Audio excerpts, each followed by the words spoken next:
இந்த வீடியோவில் எதை பற்றி பார்க்க போகிறோன்னு பார்த்தீங்கன்னா, டிஎன்இஏ 2024 வந்து கவுன்சிலிங் கூடிய சீக்கிரத்தில் ஸ்டார்ட் ஆக போகுது.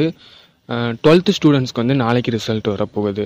இந்த ஒரு சுச்சுவேஷனில் வந்து நிறைய ஸ்டூடெண்ட்ஸ் வந்து டிஎன்இஏ 2024 வந்து ரிஜிஸ்டர் பண்ணுறதுக்கு ரொம்ப இன்ட்ரெஸ்ட்டாக இருப்பீங்க. ஸோ அந்த ரிஜிஸ்ட்ரேஷன் ப்ராசஸில் நீங்கள் என்னென்னலாம் பண்ணணுங்கிறத பற்றி இந்த வீடியோவில் டீட்டெயிலாக சொல்ல போகிறேன்.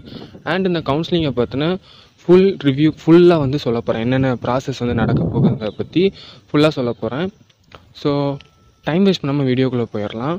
நான் இந்த வீடியோவை வந்து 2 பார்ட்டாக வந்து செப்பரேட் பண்ணியிருக்கிறேன். ரவுண்ட் செப்பரேஷன் வரைக்கும் இந்த வீடியோவில் சொல்ல போகிறேன். அண்ட் ரவுண்ட் செப்பரேஷனுக்கு அப்புறமா என்னென்ன நடக்க போகுங்கிறத பற்றி பார்ட் 2ல் வந்து நான் சொல்ல போகிறேன்.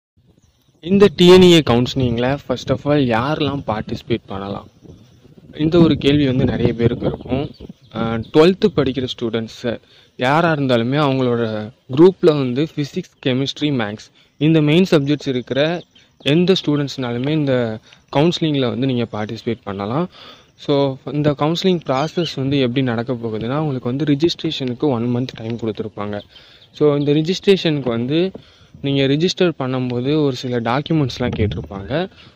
அது என்னென்ன டாக்குமெண்ட்ஸ் நான் ஸ்க்ரீனில் போடுறேன். அண்டு இந்த ரிஜிஸ்ட்ரேஷன் ப்ராசஸில் நீங்கள் ஸ்க்ரீனில் பார்த்துட்ருக்க இந்த டாக்குமெண்ட்ஸ்லாம் நீங்கள் வந்து கொடுக்கணும். அண்ட் நெக்ஸ்ட்டாக வந்து நீங்கள் டீட்டெயில்ஸ் வந்து என்டர் பண்ணுற மாதிரி இருக்கும்.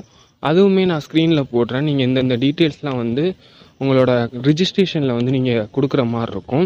அண்ட் வந்து நீங்கள் டிஎஃப்சி சென்டர் வந்து மென்ஷன் பண்ணுவீங்க. இந்த டிஎஃப்சி சென்டர் வந்து எதுக்காக மென்ஷன் பண்ணுறீங்கன்னா, சப்போஸ் வந்து உங்கள் டாக்குமெண்ட் வந்து வெரிஃபை பண்ணுவாங்க. அதில் வந்து எதுவும் எரர்ஸ் இருந்துச்சுன்னா நீங்கள் வந்து உங்கள் டிஎஃப்சி சென்டருக்கு போய் நீங்கள் வெரிஃபை பண்ணுற மாதிரி இருக்கும். ஸோ அதனால் உங்கள் டிஎஃப்சி சென்டரை வந்து நீங்கள் உங்களுக்கு ரொம்ப பக்கத்தில் இருக்கிற ஒரு டிஎஃப்சி சென்டரை பார்த்து சூஸ் பண்ணுங்கள். ஸோ அது வந்து உங்களுக்கு ரொம்ப ஹெல்ப்ஃபுல்லாக இருக்கும்.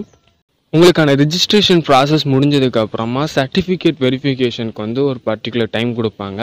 உங்கள் சர்டிஃபிகேட் வந்து வெரிஃபை பண்ணதுக்கப்புறமா உங்களுக்கான ரேண்டம் நம்பருங்கிறத வந்து இந்த கவுன்சிலிங்கில் அப்ளை பண்ண எல்லாருக்குமே வந்து ஒரு நம்பர் கொடுப்பாங்க. ஸோ அதுதான் வந்து ரேண்டம் நம்பர். ஸோ இந்த ரேண்டம் நம்பர் ப்ராசஸ் முடிஞ்சதுக்கப்புறமா நீங்கள் உங்கள் கவுன்சிலிங்கில் நீங்கள் எடுத்திருக்க கட் ஆஃபை பேஸ் பண்ணி உங்களுக்கு வந்து 2 ரேங்க் வந்து கொடுப்பாங்க. ஸோ ஃபஸ்ட் ரேங்க் வந்து உங்களுக்கான ஜென்ரல் கேட்டகரியில் இருக்கிற ஒரு ரேங்க்கு. ஸோ ஜென்ரல் கேட்டகரியில் இருக்கிற ரேங்க்கை யூஸ் பண்ணி உங்களுக்கு வந்து ரவுண்ட் செப்பரேட் பண்ணுவாங்க. நெக்ஸ்ட்டாக வந்து கம்யூனிட்டி வைஸ் வந்து உங்களுக்கு வந்து ரேங்க் கொடுப்பாங்க. ஸோ இந்த 2 ரேங்க் செப்பரேஷன் வந்து நடக்கும். ஸோ உங்களுக்கான ரேங்க் வந்து வந்ததுக்கப்புறமா உங்களோட ரேங்க்கை பேஸ் பண்ணி உங்களுக்கான ரவுண்டை வந்து பிரிப்பாங்க. ஸோ லாஸ்ட் இயர் வந்து டோட்டலாக வந்து 3 ரவுண்ட்ஸ் தான் நடந்துச்சு.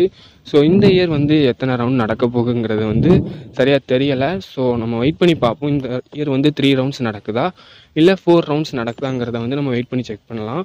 ஸோ உங்கள் ரவுண்டு வந்து செப்பரேட் பண்ணதுக்கப்புறமா கவுன்சிலிங்கில் வந்து நெக்ஸ்ட்டு ஒவ்வொரு ரவுண்டுக்குமே செப்பரேட் கவுன்சிலிங் ப்ராசஸ் வந்து போகும். ஸோ இதை பற்றி நான் நெக்ஸ்ட் வீடியோவில் சொல்கிறேன். உங்களுக்கு பார்ட் 2 வீடியோ வேணும்னா கீழே கமெண்ட் பண்ணுங்கள். நீங்கள் கமெண்ட் பண்ணால் மட்டும்தான் நான் பார்ட் 2 வீடியோ வந்து பண்ணுவேன். ஸோ இந்த வீடியோவை இதோட முடிச்சுக்கிறேன். நெக்ஸ்ட் வீடியோவில் பார்க்கலாம்.